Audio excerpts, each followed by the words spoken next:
Hey guys, so I'm going to go through paper 2 for the November 2018 higher paper set. Okay, let's get started.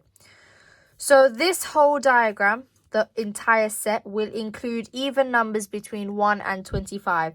A is going to include 2, 8, 10, and 14. B will include 6, 8, and 20. And C will include 8, 18, 20, and 22. Complete the Venn diagram. First and foremost, the one that they all A, B, C have in common is 8. So what I'm going to do is I'm just going to cross off 8 from all of them and put it right in the middle. Now I'm going to see if they have any matching ones. B and C both have 20. So I'm going to put 20 in B and C. They don't have any other matching ones. A has 2, 10, and 14. B has 6. C has 18 and 22. Okay, now it's not finished there. You have to have even numbers, all even numbers between 1 and 25 in this whole Venn diagram. Okay, so I'm going to start off 2. I've got 2. I haven't got 4, so let's write down 4. 6, I've got 6. I've got 8. I've got 10. I haven't got 12. Let's write down 12. I've got 14. I haven't got 16. Let's write down 16. I've got 18. I've got 20. I've got 22. I haven't got 24, and that's it. Okay, so I need to have these 4 numbers on the outside. A number is chosen at random from the whole set. Find the probability that the number is a member of A and B. So I want you to write down that N means and. Okay. N means and. This means it has to be in A and B, okay? It can't be in A and B. You're not going to add all of A and all of B, okay? Because this is in B, but it's not in A. You have to add the ones that are in both of them because it has to be in A and B. Now, there's only 1 in A and B, and the total amount is 12. So there's 12 numbers, so the probability is going to be 1 out of 12, okay? Because there's only 1 number that is in A and B. All right, let's move on.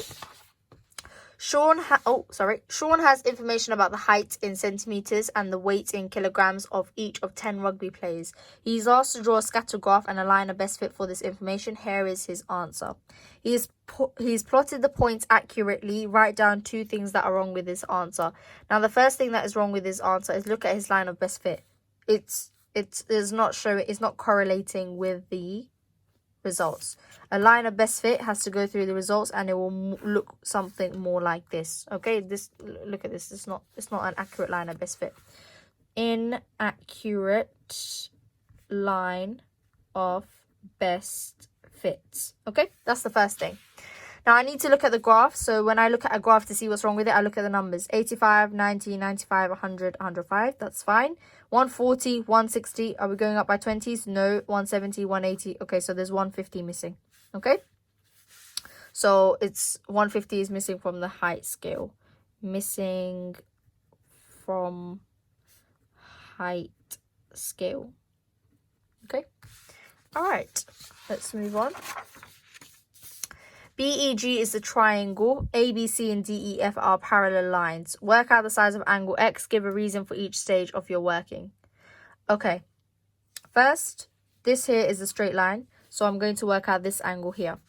I'm going to do 180, subtract 110, subtract 25. And I'm going to get 45 degrees. Okay. Therefore, this angle here is going to be 45 degrees. Why? Because angles on a straight line add up to 180.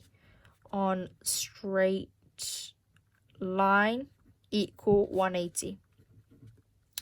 Now here, I can make a Z shape. So follow my pen. I am making a Z shape. Okay. So this angle, these 2 angles here are the same as this angle here because alternate angles are equal. So 45 plus 25 is equal to 70 degrees. This is going to be 70 degrees. So A, B, E equals 70 degrees because alternate angles are equal. Angles are equal. Okay. Now, this angle here, these 3 are on a straight line. Therefore, I can work this out by doing 180, take away 70, take away 35. So I'm going to do 180, take away 70, take away 35. And I'm going to get 75 degrees. So this is going to be 75 degrees because angles on a straight line equal to 180. On a straight line equal 180. Last but not least, these three are in a triangle and angles inside a triangle add up to 180 degrees. So I'm going to do 180, take away 45, take away 75, and I'm going to be left with 60 degrees. Okay? Therefore, x equals to 60 degrees because angles inside a triangle add to 180. Inside a triangle equal 180 degrees. Okay? So angle x is going to be 60 degrees. So first reason we work this out because angles on a straight line add up to 180. Because of alternate angles, that's going to be 70 degrees. Because angles on a straight line add up to 180, that's 75. 75 plus 45, 180 take away 75 plus 45 gives me 60. Therefore, x is going to be 60. Okay? All right, let's move on. Northern Bank has two types of accounts. Both accounts pay compound interest. Ali invests 2,000 in a cash savings. Ben invests 1,600 in a shares account. Work out who will get the most interest at the end of 3 years. You must show all your working. Okay. So Ali starts off with 100% and adds on 2.5%, leaving him with 102.5%. I'm going to convert 102.5% into a decimal, which is going to become 1.025. Now, he starts off with 2,000, so 2,000 multiplied by 1.025. He leaves it in there for 3 years, so to the power 3.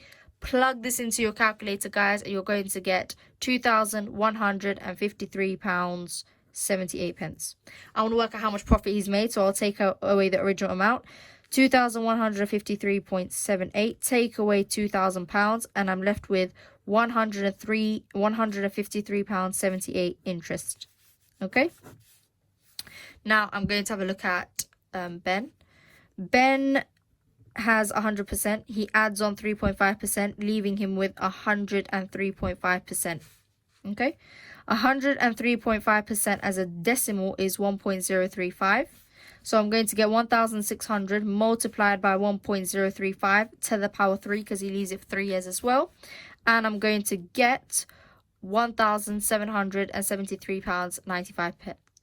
Okay, I need to work out his interest. So I'm going to do 1773.95, subtract the original amount, which is 1,600. And I'm going to get £173.95 interest. Okay, now I need to see who makes the most interest, not who has the most money in the end, who makes the most interest. And I can see that Ben has made more money than Ali. Okay, so I'm just going to say Ben. In the third year, the rate of interest for the shares account is changed to 4% per year. Does this affect who will get the most interest by the end of 3 years? Give a reason for your answer. Now, Ben has a shares account, and it's saying that the shares account is going to increase. The third year is going to increase to 4%. Does this affect your answer? Well, Ben already makes more money than Ali, so it's not really going to affect our answer. If Ben's account increases their interest rate, he will get higher, and he's already getting higher than Ali. So no, as Ben already made more than Ali. Okay, so he will make more. It just won't affect our answer because we already said he's making more. Okay? Okay, the diagram shows a floor in the shape of a trapezium. John is going to paint the floor. Each 5-litre tin of paint costs $16.99. 1 litre of paint covers an area of 2 meters squared. John has £160 to spend on paint. Has he got enough money to buy all the paint he needs? First and foremost, area of a trapezium. So area of a trapezium is going to be A plus B divided by 2 multiplied by height. This is your A and B, your parallel lines. This is your height. So let's plug these into our formula. 10 plus 16 divided by 2 multiplied by the height, which is 7. You can work this out and simplify and work it out. So 26 divided by 2 times 7, which is 13 times 7. You could just automatically plug it into your calculator as a calculator paper. That's going to give you 91 meters squared. So the area of the trapezium is 91 meters squared. 1 litre of paint covers 2 meters squared. So let's work out how many litres of paint we're going to need. So you're going to do 91 meters squared divided by 2, which is going to give me 45.5. So I need 45.5 litres of paint. Okay. Now the paint is each 5 litres tin of paint costs this much. So each tin is sold in 5 liters. So I'm going to do 45.5 divided by 5 to work out how many tins I need. I'm going to get 9.1 tins. Well, 9 tins is not enough to cover 9.1 tins amount of paint. Therefore, I'm going to get 10 tins of paint. He's going to need 10 tins, at least. Okay? If he wants to cover the whole floor. Now, each tin costs $16.99. So I'm going to do $16.99 multiplied by 10, which is going to give me £169.90. What is the question asking? The question is asking, does he have enough money? He has £160. No, he does not have enough money. Okay, doesn't have enough money. Or no would be sufficient as long as you showed all your working. Okay? All right. Question number 6. A is the point with the coordinate 5, 9. B is the point with the coordinate D, 15. The gradient of the line AB is equal to 3. Work out the value of D. First and foremost, the gradient, the formula for gradient, is m equals to y2 take away y1 divided by x2 take away x1. That is your formula. You've got 2 coordinates, and I'll write them out. 5, 9, got D, 15. Okay, the way you label coordinates is like this: x value, y value, x value, y value, 1, 1, 2, 2. If you're not sure what comes first, x or y, remember alphabetical order. X comes before y. Okay, that's one way to remember it.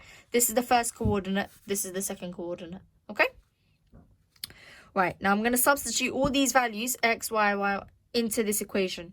I am also going to substitute the 3 into the equation because it tells me the gradient of the line, and m means gradient. Okay, if you didn't know that, write down m means gradient. So I'm going to substitute all these values in. So I'm going to say 3 is equal to y2 is 15, subtract y1, which is 9, divided by x2 is d, subtract 5, x1, which is 5. Now let's work this out. 15 take away 9 is 6. So 3 is equal to 6 divided by d minus 5. Now you can never take the top of the fraction to the other side. You can only ever take the bottom of the fraction to the other side. So I'm going to multiply this on both sides. So I'm left with 3 bracket d minus 5 is equal to 6. Now there are 2 options here. I will show you both of them. So I'll write down this equation twice. 3 bracket d minus 5 equals to 6. You can go one of 2 different routes here, and I will show you both of them, and both of them are completely okay. The first one is that I will expand it, and I'll be left with 3d minus 15 is equal to 6. I will then add 15 on both sides, and I get 3d is equal to 21. I will then divide it by 3 on both sides to make d the subject and get d is 7. That is one way, completely correct. The other way is that this 3 is being multiplied to this bracket. Therefore, I can divide it by 3 on both sides. And I'm left with d minus 5 is equal to 6 divided by 3 is 2. Then I will add the 5 on both sides, and I will get d is equal to 7. Both ways, I am going to get my d answer, which is 7. Both ways are correct. Okay? Make sure you remember this formula, guys. Very important. Gradient of a line. You can't answer this question without knowing the formula. Okay? Let's move on. Write the number 0.00008623 in standard form. Okay? So first and foremost, to convert this into a number that's between 1 and 10 is going to be 8.623 times 10 to the power, let's see, 1, 2, 3, 4, 5. And because the number is getting smaller, it's going to be 10 to the power minus 5. 8.623 times 10 to the power negative 5. Now, the next one says work this out and give your answer in standard form correct to 3 significant figures. Now, I want you to plug this into the calculator. If you plug this into the calculator, the exact thing your calculator will say is 7441979.07. Okay? Then you are going to convert it to 3 significant figures, which means you're going to cut it off after 3 digits. The one after is 9, so it's going to become 7440000. You are then going to put it in standard form. You don't put it in standard form and then convert to 3 significant figures. You round first and then. So the first number is going to be 7.44 multiplied by 10 to the power 1, 2, 3, 4, 5, 6.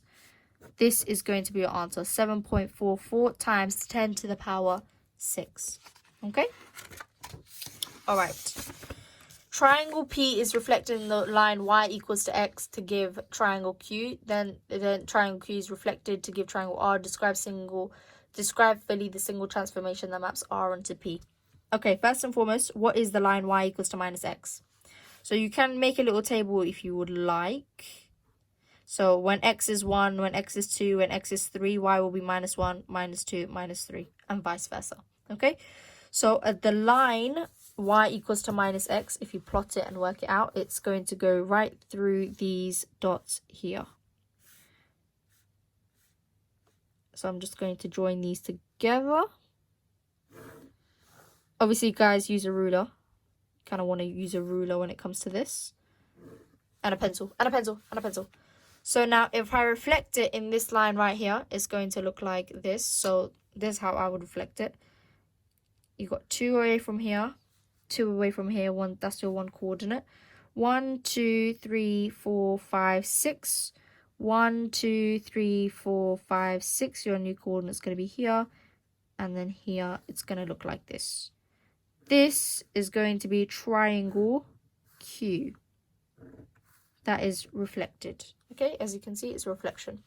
It is then reflected in the line x equals to minus 1 to give R. So x equals to minus 1 is this line right here. And the distance away from this line is 2. So it's going to be 2 away from this line now. It's going to be 1 here, 1 here, and 1 here. So let's join them together. Your new triangle is going to be here. And it is going to be triangle R. Describe the transformation that maps R onto P. So you're looking, how do you get from here to here? There are 4 transformations: enlargement, translation, rotation, reflection. You are not looking in a mirror. R to P, you are not looking in a mirror. So it's not reflection. You are not getting bigger. You are not getting smaller. It is not enlargement. You are not moving direction. So you're not moving to the left. You're not moving to the right. It's not translation. Therefore, it must be rotation. You're being turned around. Okay, so rotation. Which direction? Clockwise. The clock goes this way. It is going in the opposite way, 90 degrees. So it's going to be 90 degrees anti-clockwise. It's in the opposite direction of a clock. Anti-clockwise. And now we just need to work out the center of enlargement. You will be given, center of rotation. You will be given tracing paper in the exam, so you can work out where your center of enlargement is. Okay, your center of enlargement is going to be minus 1, 1 right here. Okay, so if you had your tracing paper, hold it down here. This is where you would be turning. Okay, so center, minus 1, 1. Martin truncate, I don't know how to pronounce this word, the number n to 1 digit. The result is 7. Write down the error interval for n. What this word means is that basically, if you have a number, for example, random number, if you had a random number 8.34, truncates means you will just get rid of the decimal at the end of it. Okay, it will cut off the decimal. So the result is 7, which means any decimal cut off would give you the answer 7. So the only possible values it could be is 7.1, 7.2, all the way through to 7.9. Okay, it cannot be 6.9. 6.9 won't round to give you 7 because truncate means just cut off the decimal, which means 6.9 will round to 6. Okay, so all the possible values are 7. It could be 7 is smaller than or equal to the value n, which is smaller than 8. Okay, because if it was 7.99, the decimal would cut off and it would just round to 7. Okay, all right, let's move on. Robert makes 50 liters of green paint by mixing liters of yellow, liters of blue in the ratio 2:3. Yellow paint is sold in 5-litre tins. Each tin of yellow paint costs £26. Blue paint is sold in 10-litre tins. Each tin of blue paint costs £48. Robert sells all the green paint he makes in 10-litre tins. He sells each tin of green paint for £66.96. Work out his percentage profit on each tin of green paint that he sells. First and foremost, we're going to work out how many liters are yellow, how many liters are blue. 2:3 means there's 5 parts altogether. So you're going to do 50 divided by 5 parts, which gives you 10. 10 liters per part. 2 parts are yellow and 3 parts are blue. 2 times 10 is 20. 20 liters of yellow. 10 times 3 is 30, so 30 liters blue.